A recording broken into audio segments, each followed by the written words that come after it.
దేవుడు నాకు ఆత్మనిచ్చాడు, ఆ ఆత్మ ద్వారా నేను దీన్ని చెప్పబోతున్నానని చెప్పి, రాజా ఏం లేదు, మీరు నిద్రపోతూ ఉండగా మీకు వచ్చినటువంటి కళలో మొట్టమొదటగా ఒక ప్రతిమ, ఒక విగ్రహం కనపడింది.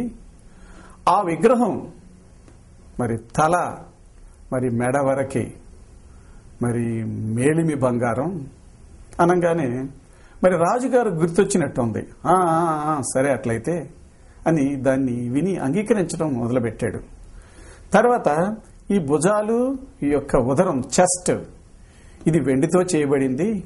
తర్వాత ఈ పొట్ట, ఈ తొడలు ఇవి వచ్చి ఇత్తడితో చేయబడింది ఆ విగ్రహానికి.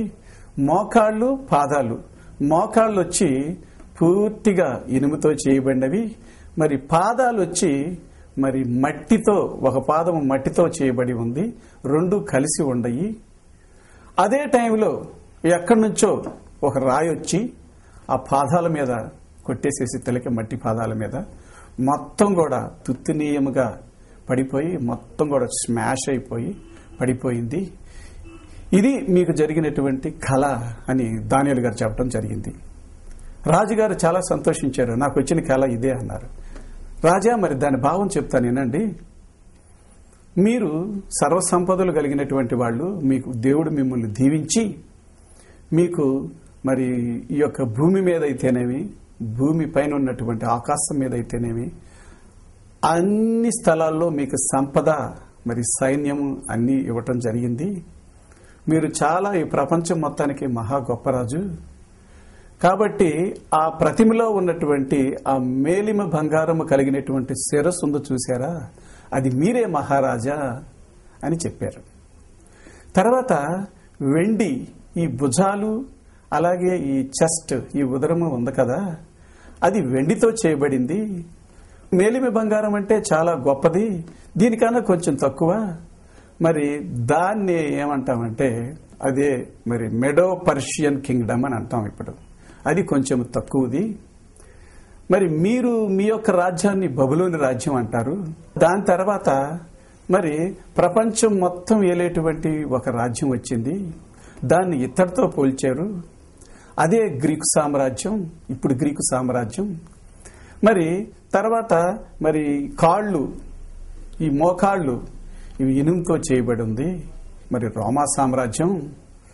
మరి అదే టైంలో పరలోకంలో మరి దేవుడు ఒక రాజ్యాన్ని స్థాపించాడు. ఆ రాజ్యం యుగయుగములు నిలుచును అనేటువంటి విషయాన్ని మరి నెబుకద్నెజర్ గారికి దానియేలు చెప్తే, మరి దానియేలు గారు మరి ఆ చెప్పినటువంటి విధానాన్ని బట్టి నెబుకద్నెజర్ గారు ఏం చేశారంటే దానియేలు గారిని అధిపతిగా నియమించారు.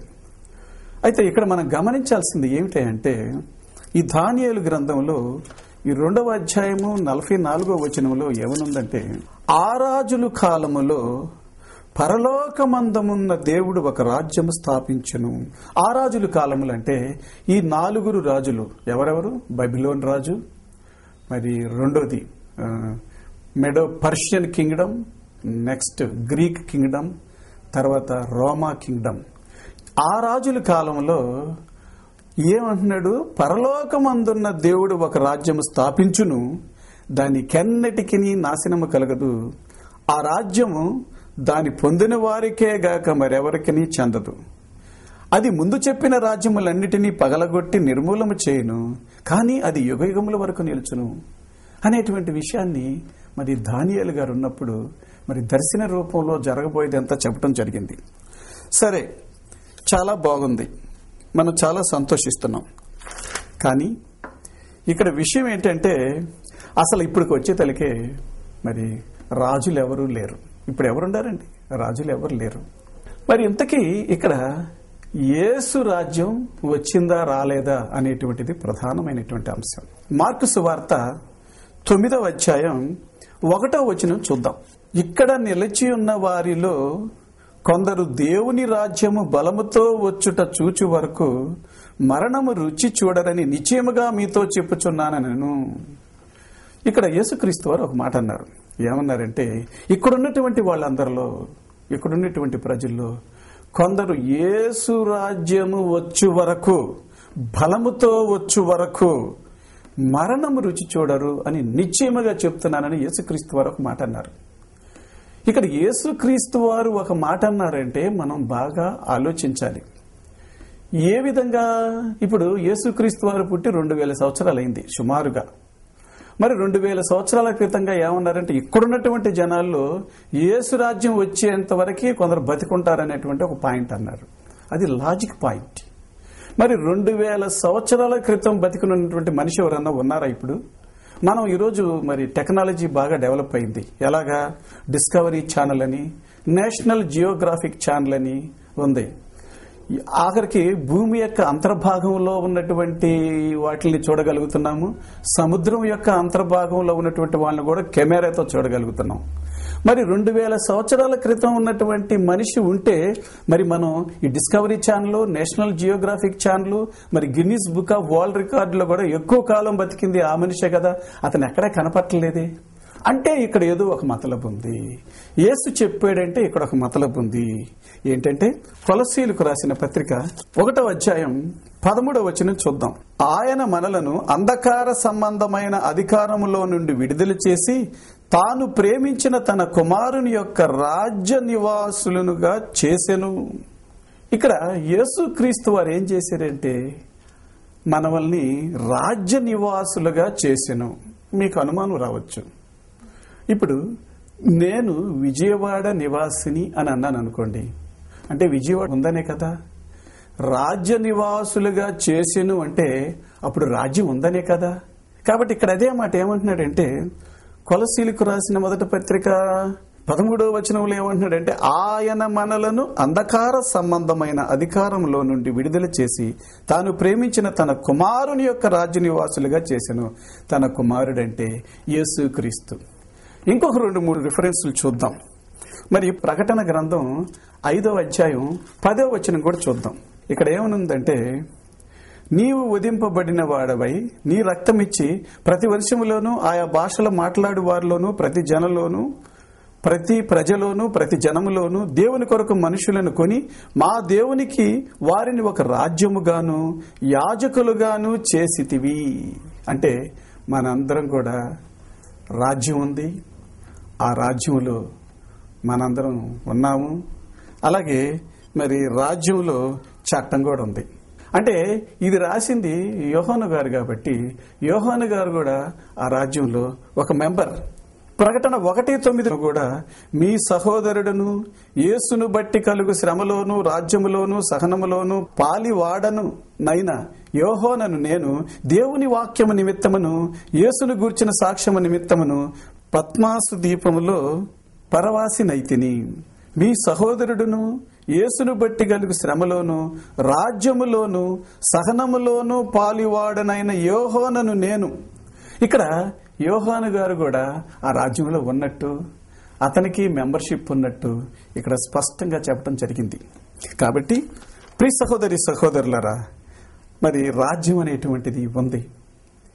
యేసు రాజ్యం అనేటువంటిది ఉంది.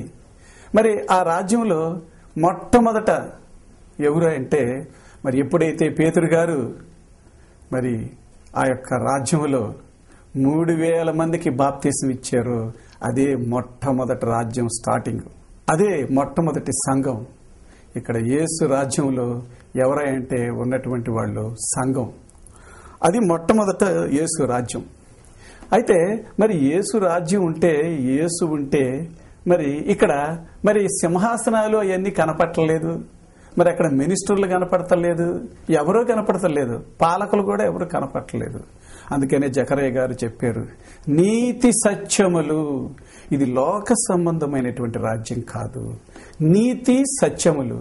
నీతి అంటే క్రీస్తు, నీతి అంటే ఇక్కడ మనకి ఏమిటాయంటే మరి సత్యము అంటే వాక్యం, నీతి అంటే క్రీస్తు. కాబట్టి ఇది కనపడదు మనకి. అందుకనే ఇక్కడ చెబుతున్నాడు. సరే, బాగానే ఉంది. ఇంకా మనకు కావాలంటే ఇంకా కొన్ని ఉదాహరణలు తీసుకోవచ్చు. జ్ఞానులు ఏమని అన్నారంటే యూదుల రాజు అని అంటం జరిగింది. అలాగే పిలాతు కూడా నువ్వు రాజువా అంటే నేను రాజును కాదనలేదు, రాజు నువ్వు అన్నట్టే అనేటువంటిది చెప్పాడు. సరే, రాజ్యం ఉందంటున్నారు, మరి రాజులు ఉండారని చెబుతున్నారు.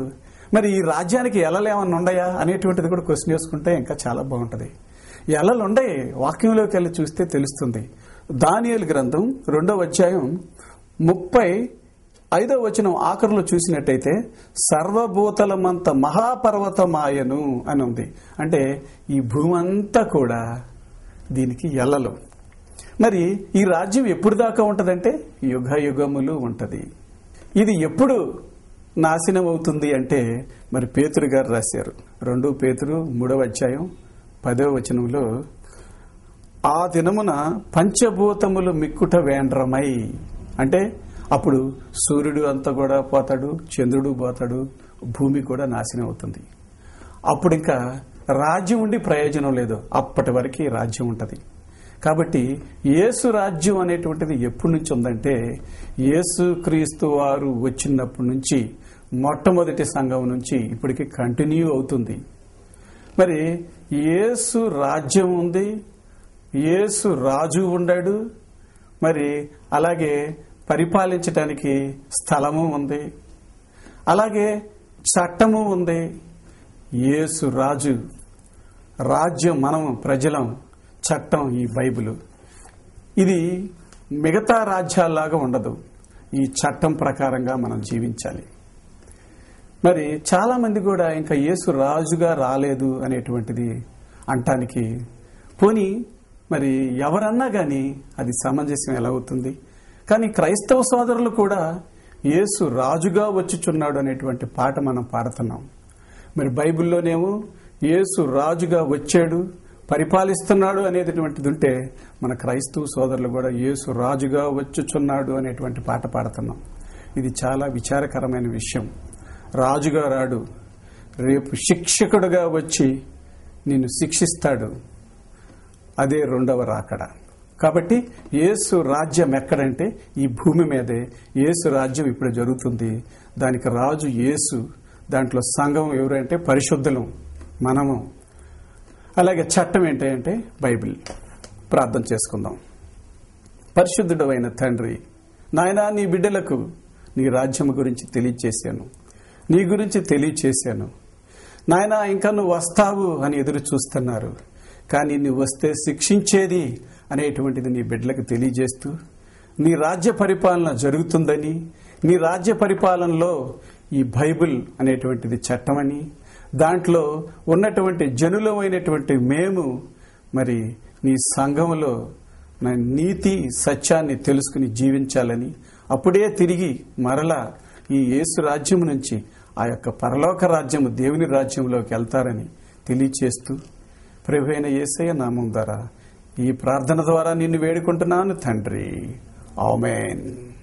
మా అంత్యకాల సత్యవాక్కు టీవీ కార్యక్రమాన్ని వీక్షించిన సోదరి సోదరులందరికీ యేసుక్రీస్తు ప్రభువారి నామములో వందనములు. మీ యొక్క ప్రార్థన అవసరాల నిమిత్తము వివరముల కొరకు మమ్మల్ని సంప్రదించండి. Captain K Satyasheelarao, gospel torch charitable mission, Nagarjuna Nagar, Mahanadu road, opposite NTR health university, Vijayawada 8. Our phone numbers 9493247030 మరియు 0866248359 మరియు 94419244164.